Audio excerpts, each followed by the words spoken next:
Hello and welcome back, everybody, to the Fearless and Fabulous podcast. This is the space where women thrive no matter their age or size or challenges going on in life. This is what we do. Today, I am really, really happy to have my guest here. It is March and it's Women's History Month, and I really want to put a focus on women who are making their own history and to shine a light on women's issues going on. I have activist. She is a nail salon owner.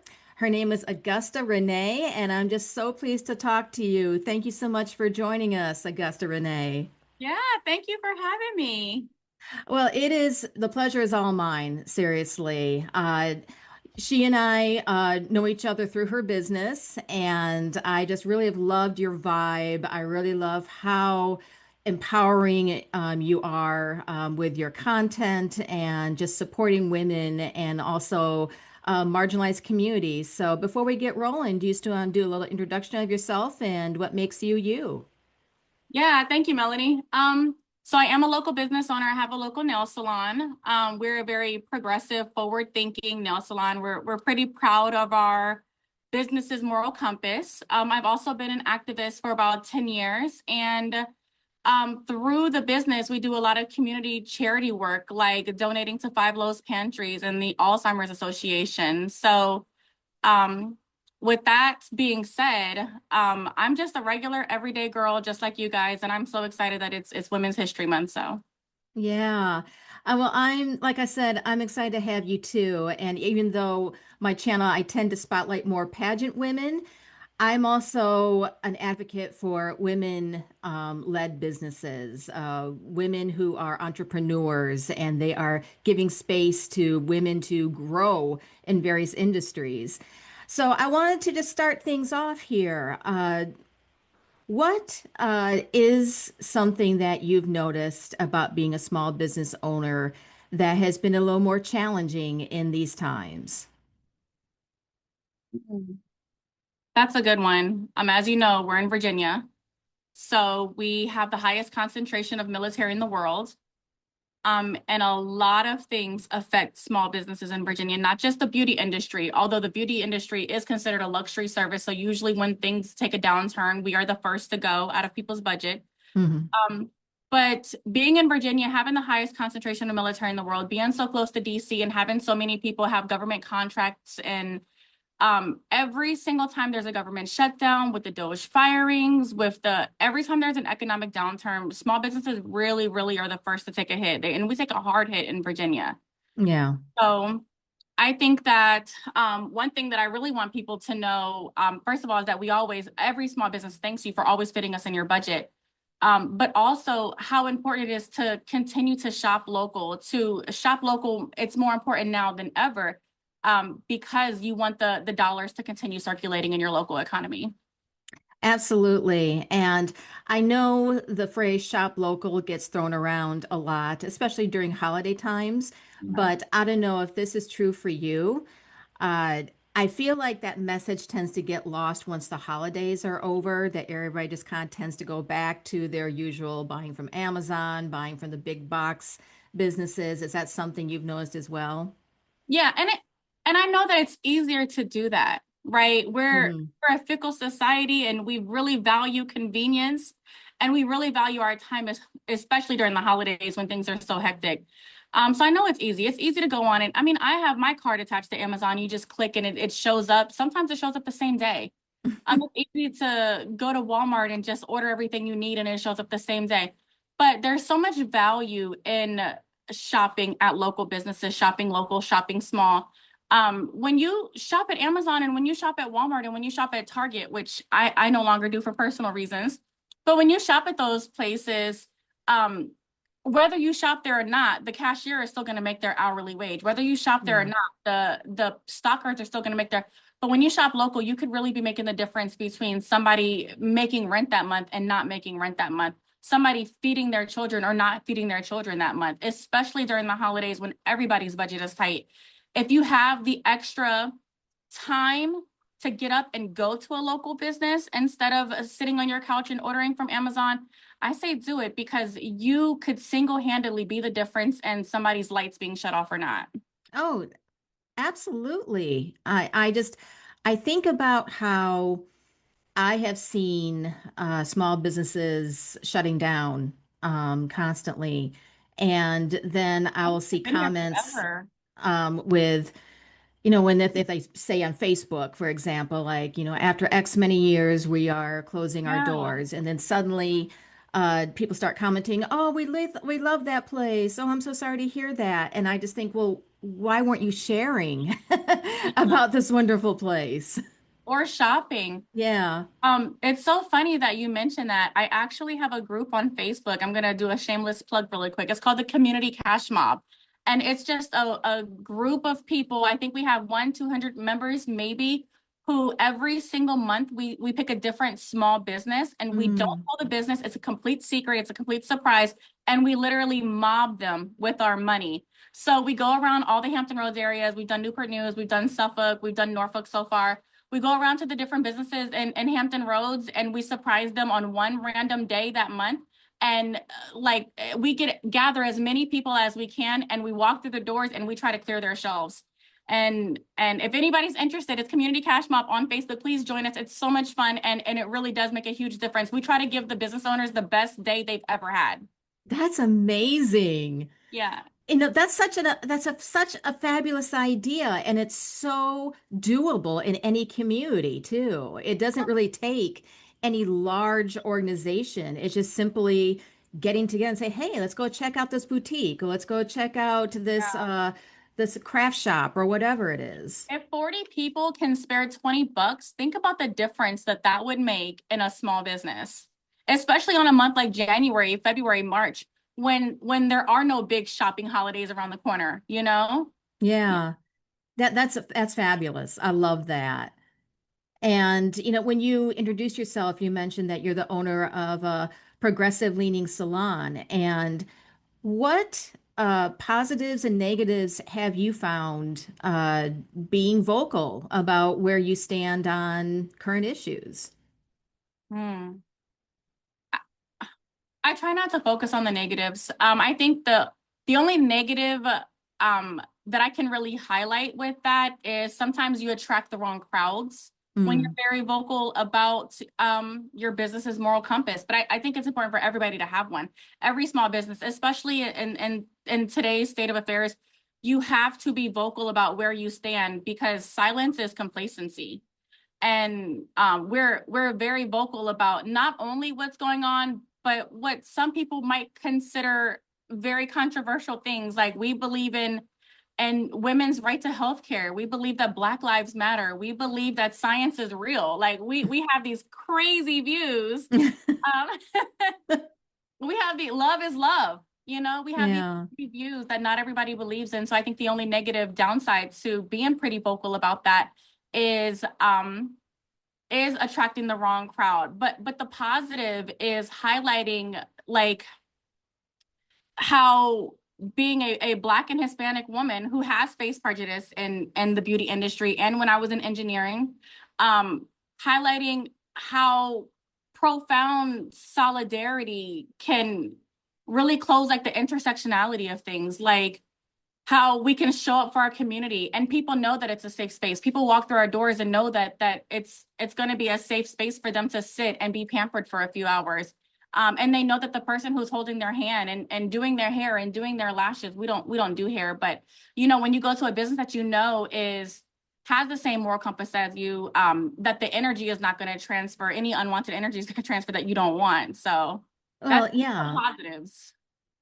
And I think that's also so important for a space like yours, where you are trying to help people relax and to focus on self-care. It's really hard to do that if you feel like you're not welcome here.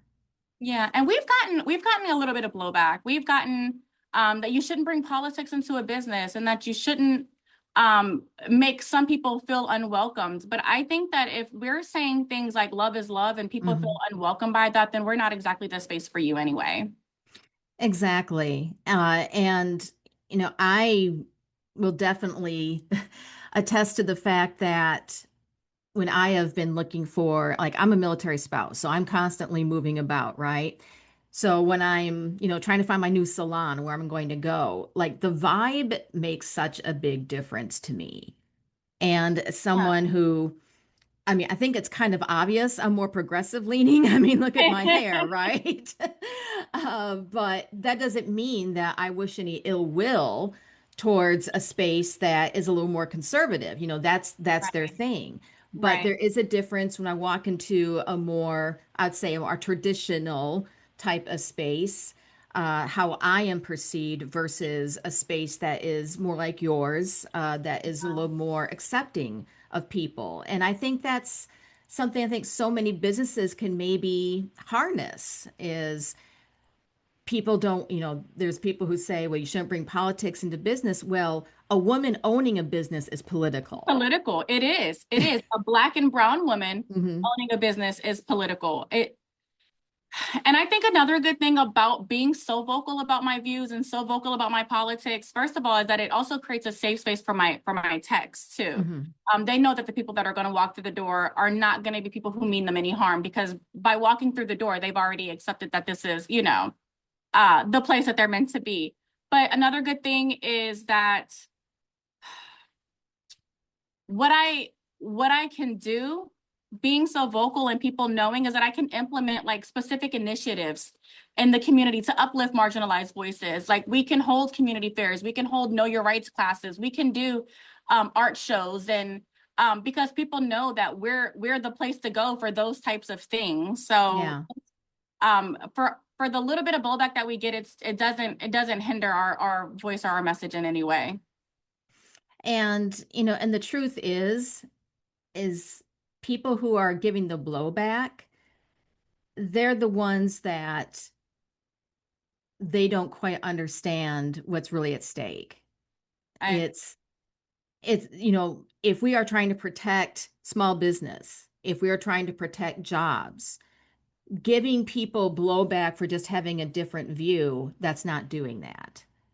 It's it's about intention. Like what is your intention behind your business? If you're there to serve all people, I think that's the real intention. Yeah, Uh, and if you're a business that is just there to serve a small segment of the population, then yeah. why are you in that business? I agree. And in our business, in our industry, it can feel, first of all, so transactional when you walk through some doors. It could Hmm. really feel like, like you're just a number here, have a seat, pick a color. Another thing is that I think that everybody, regardless of their political views, feels welcome when they walk through our doors. They feel the love, they feel the vibes, they feel the energy, the good music, the good conversation, the Yeah, TV shows that we have on the television. I think that we fostered really an environment that everybody feels welcome. And when people do try to harm small businesses like that, especially ones that give back to the community, you're only yeah, hurting the community by leaving exactly. bad reviews or by leaving your, we do toy drives, coat drives, food drives. We give free full sets to teenagers in need when they go back to school and they can't exactly afford all the self-care they deserve. We give vets, military vets, free this month. I think are we doing a contest this month for three full? Yeah, like for women, for mothers, we're doing like three full sets this month. But when you try to harm small businesses like that, all you're doing is like stealing the resources for the community to receive those services. Exactly. Exactly. And I think that's something that I don't think most people understand. It's like if you give your local Walmart a bad review, well, that's not going to hurt Walmart, Yeah, yeah, right? Um, and I will give great reviews when I know that I have been served well, when I've been yeah, seen. And I've given a couple bad reviews, but it's because of the bad service I received. It's not yeah. because it's out of spite. And I think that's showing how small people can be when they're just doing something out of spite and they're not thinking about the larger picture. Yeah, I agree. And as political as I am, I've never had the wherewithal to go to a conservative leaning business and I know of a few and just leave spiteful bad reviews. Like how ugly is that? Yeah. I've never had that thought to do that. So I think that also shows the difference the type of people, you know. So yeah. Exactly. Yeah. It's that saying that Maya Angelou said, when people show you who they are, believe them. Mhm. It's something that I try to live by and always remember how to, live my life with intention. What is my intention behind this? So, switching gears a little bit, since you are a woman and a business owner and a minority as well, because this is the whole focus of this podcast, is how we have gone through fear in order to become fabulous. So, what is something that you've had to conquer, that a fear you've had to beat back in order to be successful? Well, first of all, in the nail industry, uh, there's one in every Food Lion parking lot, right? And you usually Hmm. experience like the economy salons, the ones that are predominantly Asian owned. And I worked at a lot of those. And I had really mixed experience. I had one phenomenal experience at a nail salon in Yorktown. Oh my gosh, I still love her to this day. And I've had some not so good ones, some ones that weren't exactly sanitary, some ones that weren't exactly welcoming. They didn't have welcoming environments. They didn't prioritize disinfection. They didn't those salons that were very transactional, that they were pick a number, and I think that when I first decided that I wanted to open my own salon, I wanted to have a safe space for up and coming nail techs who looked like me, because we need more women that look like me in this industry, to have a safe space to learn, to grow, to have somewhere that's sanitary and welcoming and understanding that it's all a journey and not Hmm. everything you do is going to be perfect and you'll never, have to worry about being berated or anything in my salon. I just wanted a safe space for up and coming nail techs that look like me. But one of the things that we have had to overcome every step of the way at every location we've had at and on every front is people not expecting us to be as good as economy salons. We have Hmm. had people who read our reviews. We had a perfect 5-star review for years before the backlash. And people would read our reviews and they would come in. They would come from North Carolina. They would come from Maryland. They're Wow. visiting family in town and they have to come see what this 5-star review with 300 reviews is about. And they'd walk through the door and they'd take a look around. And when I tell you, Melanie, a lot of them would turn around and walk right back out the door. So not only was that like an embarrassing experience for us and the nail techs and the customers alike, but we've had to like overcome this reputation of not being as good as the economy salons that people have come to know. We're not as fast, that's for sure. And that's because we really prioritize the little details. Yeah. But it was very difficult. Now everybody pretty much knows that we're, an American-owned salon, we're progressive, we're forward-thinking, and they know what to expect when they walk through the doors. Where our social media really showcases our face.